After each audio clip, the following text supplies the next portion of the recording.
Marlena, I had this idea where like we talk about work a lot, we talk about jobs a lot, we talk about the community a lot, but I think it'd be fun to kind of dig in to you, and I guess to me too. I'll play along, but what I do sometimes with these episodes is I've got these little cards, and on these cards are random questions.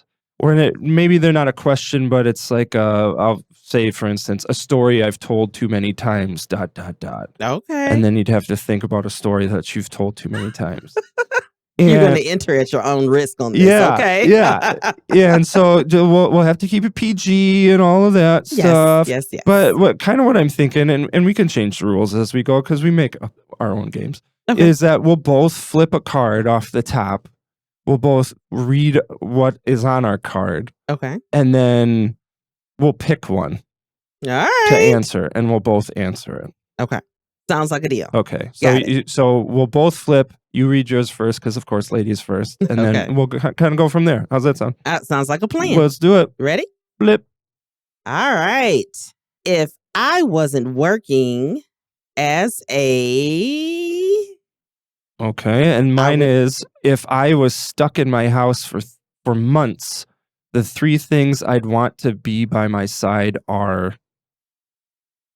Which one do you want to do? Let's see here. I'm going to do if I wasn't working. Okay, I would do it. be Okay.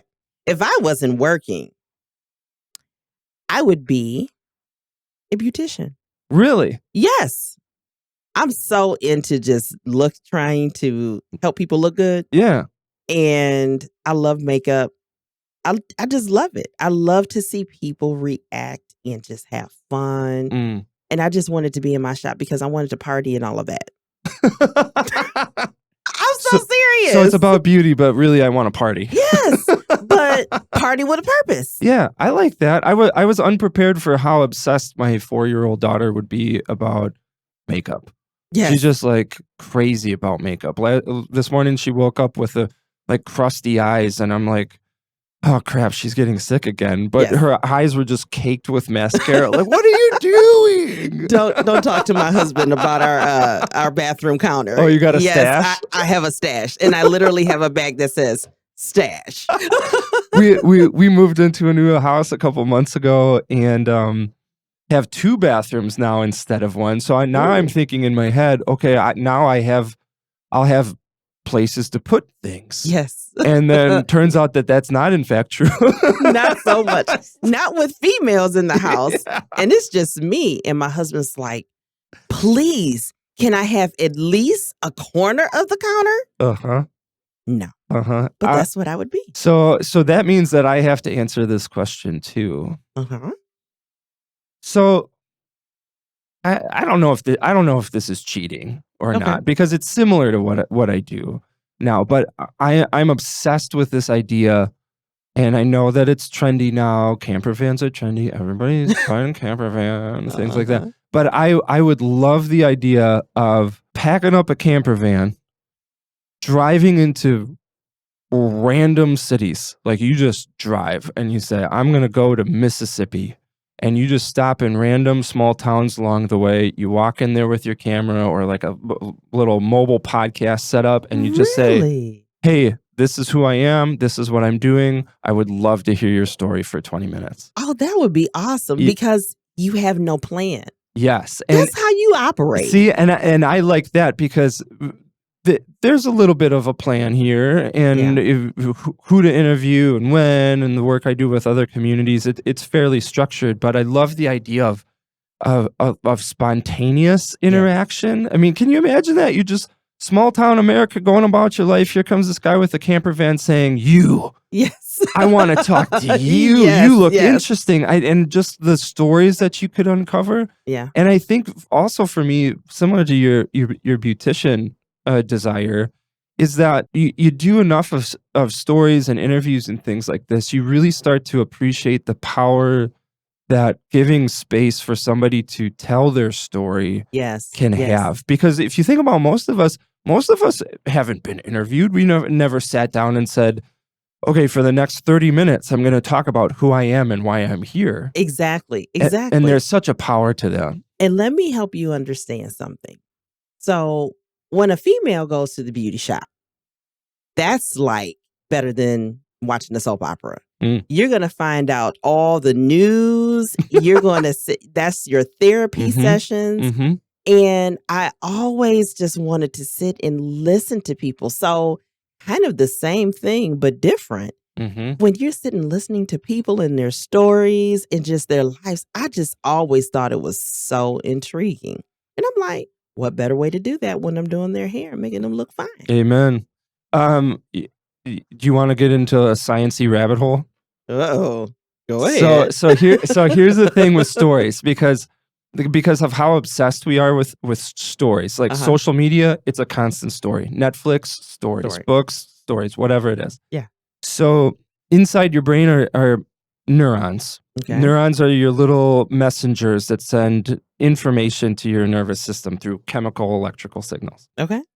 Well, inside that group of neurons, there's a special kind of neuron called a mirror neuron. So regular neurons fire when you pick up a hammer, or when I'm looking this up. Or spell it. Mirror, like you looking in a mirror. Okay. Yeah. So regular neurons fire when you pick up a hammer, or when you walk down the street, or when you read a book, because you're doing an activity, or you're experiencing something. But mirror neurons are special because they fire when you observe someone else doing or experiencing something. So when I see you pick up a hammer, my brain fires like I'm picking up a hammer. Or I see you walking down a street, my brain fires like you're walking down the street. Or when we say that we got lost in a book, that's because our brain literally thinks that we're in the book. So that's how you can imagine that story and picture it. Because your brain in that moment believes that you are experiencing that.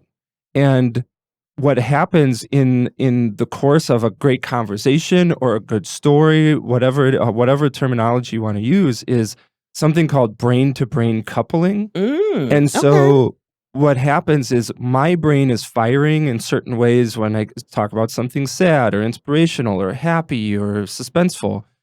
And then your brain fires in the exact same way. Wow. So our brains in a great conversation and a great story are now physiologically linked because they're moving, acting, and changing in the exact same way for the same reasons at the same time.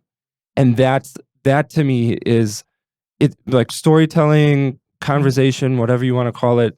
It's more than magic. Yeah. And it's more than just kind of this weird, vague, esoteric word. Like, it's literally physiological. We are storytelling beings.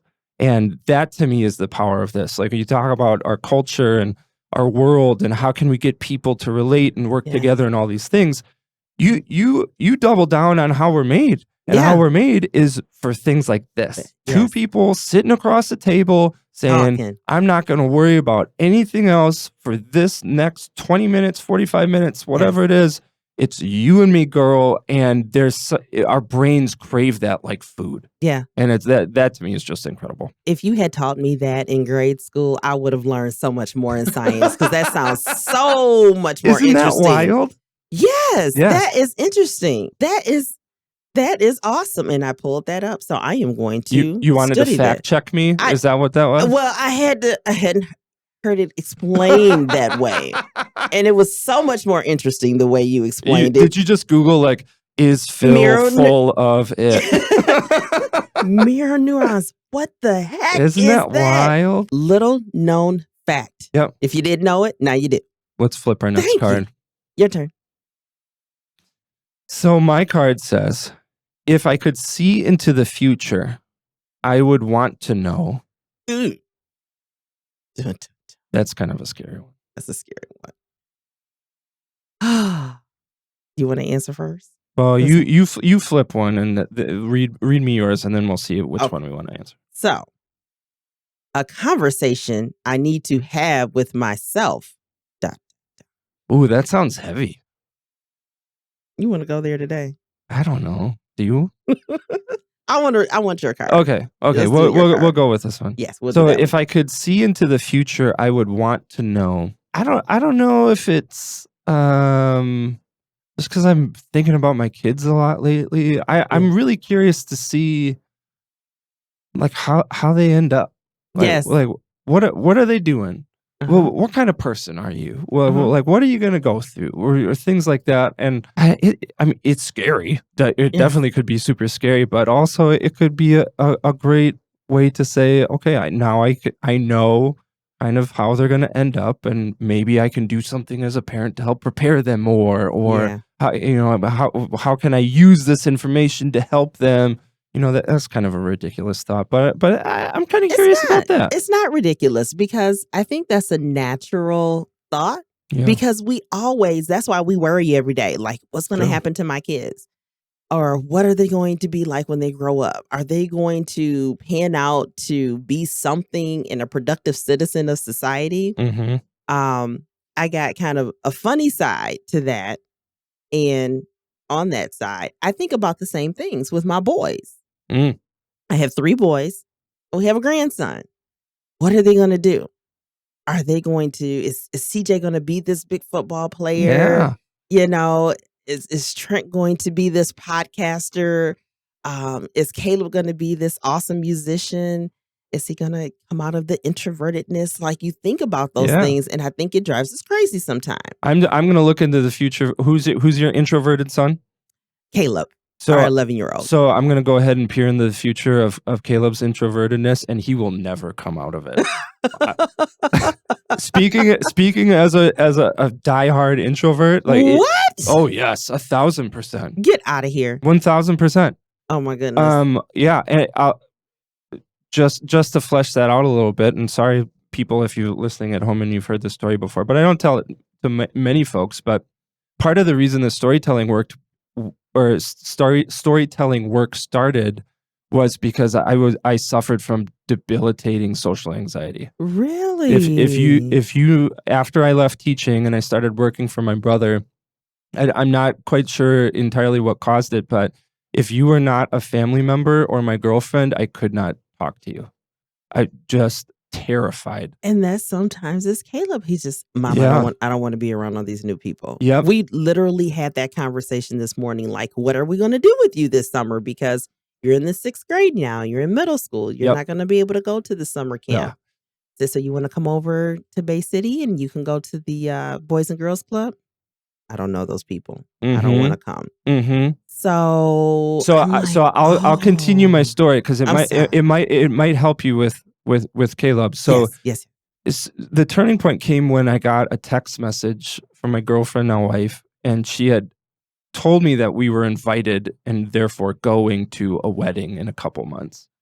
And immediately I started getting super, super nervous because a wedding meant talking to strangers. Because you have to go to a wedding reception, and a wedding reception is full of people that you do not know. And all day, every day at work, I would sit down at my workbench and I would be putting together a guitar, and I would be panicked, obsessively trying to think of all the excuses I could use to get out of going to this wedding because I did not want to talk to people at the reception. And after a few weeks of that, I started to really become aware of how that's not healthy.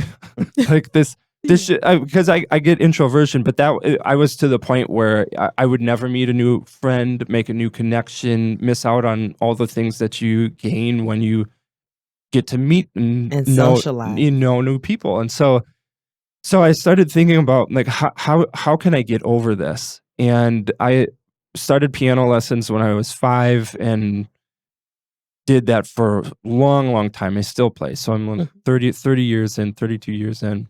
And so I started thinking about this idea of practicing, that if you just take the thing that you want to do, break it down into the smallest possible components so that you're comfortable and you can easily master them. And then you do that consistently over time. If you work hard enough, you do it consistent enough, you can do pretty much anything you want. For some of us, it'll take a day. For some of us, it'll take 10 years. But sooner or later, you're going to get to where you want to go. So I thought about times where I was actually comfortable talking to strangers, and it was always when we were talking about work. So if it was, what do you do? Now I'm comfortable. I could talk about, I was making guitars at the time. I could talk about guitars all day. So the idea was that I was trying to start my business, taking photos and making videos for small businesses. I was trying to launch that at the time. So I said, well, I'll pick up my camera and I'll start walking into random businesses in Saginaw, offering them I would do photos for them for 60 minutes. And what that would mean is now I had 60 minutes where I felt safe and protected because there was a camera between us. There was a reason that we're there. And then at the same time, I can observe what they're doing and ask them questions. Why do you love baking cakes? How old is this business? Why did you pick this name? All of these things. And it was a way for me to practice interacting with other people. Wow. And that's really the birth of this work. Wow. And so you look at probably really 4 years ago, 3,000 interviews or so. I'm still very much introverted. I just hung out with my brother. He had a big get together at his shop in Saginaw a couple days ago, and I felt it right away. Just terror, nervous. Really? I sat by a computer for most of the time, ate some barbecue because I felt it bubbling to the surface. And so that's, long story short, that's why I'm saying Caleb is most likely going to be introverted for the rest of his life. Okay. And you have to embrace that because there's so much to be gained in introversion. But at the same time, interaction is a skill. Yes. It's something that can be practiced. It's important. And so I'm not going to tell you how to parent at all because I think you're an amazing mom. Well, thank you. But what I would love to hear if I was my mom was talking to me is, I love that you're an introvert. Yeah. I think that's an amazing superpower that you have in so many ways. Don't be afraid of learning the skill of how to talk to people that you don't know because there's so much to be gained by that. You don't have to change who you are. It's just something to get better at, like getting better at basketball or writing or something like that. Yeah. I appreciate that because we think about it and that in itself, I see where he does feel comfortable. I think he's going to be a musician. He loves the trumpet. Oh, yeah? And he loves jazz. He's a little old man. You got a little Miles Davis on your hands. If I can find a kids jazz club, that my kid will be in there. So it does bring me comfort because at the same time, he's very observant. He sometimes can be a bit insulting to be an 11-year-old. It's like, did he just insult me? Yep. What he said? Because he knows what buttons to push. Exactly. Because he's observant he's and strategic. Looking at That's what that is. Yeah. And I appreciate him and I appreciate all of my boys in all that they do in their personalities. So I think about that. I think about how that will evolve for their benefit. And I know there's not one perfect person. By no means do I ever think that, but I just want them to be happy. And then on the flip side of that, I just want to know if I'm going to be an older lady with swag. Like, you think I'm gonna have some swag when I'm like 80? I think so. I'm destined to be an introvert, like a painful introvert. Yeah. I think you're just destined to have swag. Oh, okay. So that's if I had to look in the future, I want to see how much swag, if any, with my cane. Like, it's got to be bedazzled and everything. Yeah. So I think flowing through your veins is blood and swagger. Yes. That's what you got. All right. I'm good. Let's do one more. Okay, one more. The title of this is three random questions with Marlana and Phil. Phil, I didn't think workforce development efforts could be like. Hey, this is all fun. You get the holistic view of Phil and Marlana. Heck yeah. Okay, so you flip first and then read it and then I'll flip mine. Okay. A decision I've been avoiding. ... Want to go into it or you want to flip yours? I'm going to flip mine. These are heavy. Yeah. Lately, I've been getting better at. Oh, that's a little. Yeah, I like that one. Let's go with that one. Let's go with that. You go first because I yammered too long for the last one. Yeah, no, that was good though because you gave me a lot of insight and I appreciate that. Lately, I've been getting better at not procrastinating because of the fact that I felt that I did my best work at the last minute. Well, I'm getting too old for that crap now because I'm tired of being stressed out. Yeah. I can't function. And with what we're doing, I care about it and I love it. And I passionately want to see some great things happen that, like a baby, you know, when you have your newborn and you're so just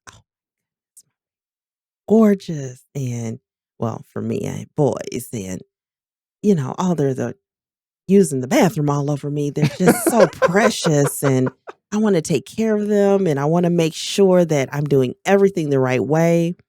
So that means I can't delay when I need to respond to someone or someone has a question or someone wants to tell me their story because they're going through all these different type of job search seeking experiences. So I want to make sure that I keep those relationships, keeping appointments and being not just on time, but a little early. So, getting there a little early. What you said about the passion about what we're doing. There's also an element I think that we both really understand that how long term this effort is and how it has to be. We're not going to wake up next week and have 50,000 people in new jobs or 75,000 people moving to Bay County. One, we wouldn't want that because we couldn't handle that kind of influx. But I think we both understand the nature of this work, that right now we're planting the seeds. And you're planting the seeds and it's hard work and there's no reward right away. I think about like my dad's garden growing up. It was a backyard utopia of every vegetable every year. Where we'd just sit in these dirt beds and just like grab all the snap peas and things like that. But he would start the seed planting in the garage during the kind of spring, winter, with tarps and lights and little cups, and you're looking at that like, man, like you're working so hard. There's nothing to eat. But it's such a critical part of it because if you don't do that right, it's not going to pay off later. Or if you do it really, really well, it's going to pay off even more. That's right. And so I think part of the motivation is understanding that we're not necessarily going to see immediate rewards in the ways that we want. But if we keep at it for 6 months, a year, tweak, change, plan, do everything right, then in year 2, year 3, year 5, year 10, I think that's really when you see the rewards. And that's motivating. That's very motivating. And just to look at, you're taking your time, cultivating it, petting it, talking to it. You know, just how can we make this work? How can we make it not just look nice and sound great? Although you're just fantabulous, by the way. Well, thank you, Marlana. You're welcome. But it's just people get to see us and they get to see this is what Bay County is about. We are real people doing some real things that are wonderful and magnificent. And yes, it gets cold and snowy, but we know how to play in the snow. Yeah, I'm so glad that you said that because like when you talk about talent attraction retention, which for the folks at home, that's officially what this kind of effort is called. How do we keep people here? How do we attract people here? And when you think about that, typically what happens is it's only about jobs. It's only about advertising, open positions. That's it. But what's really amazing about this effort and how it's been embraced by the community, I think, is that we're really beginning to understand that those decisions come with context. That it's not just about, can I get this nursing job here? That's a critical part of it. But then people look at, well, what is the rest of the community like? What can I do there? What is the culture like? And the beautiful part of this is that people see us, but then every single day they see somebody new. They see somebody different. They hear a story from this community. And for citizens, that's exhilarating because I had no idea that person even existed and they're here in my community.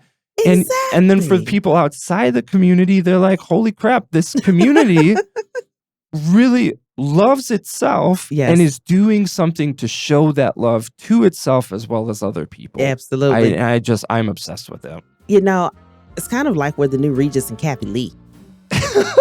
People are seeing us and just love us, and they want to tune in. That's a pretty high bar to set there, Marlena. I don't know if I could do that.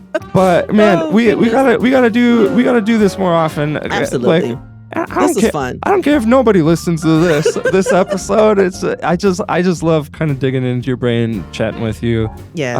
Looking forward to working with you today and tomorrow and the rest of the week and the week after that. This is us. This is us. You're awesome. Thanks so much, Marlene. Thank you. You are too. Good.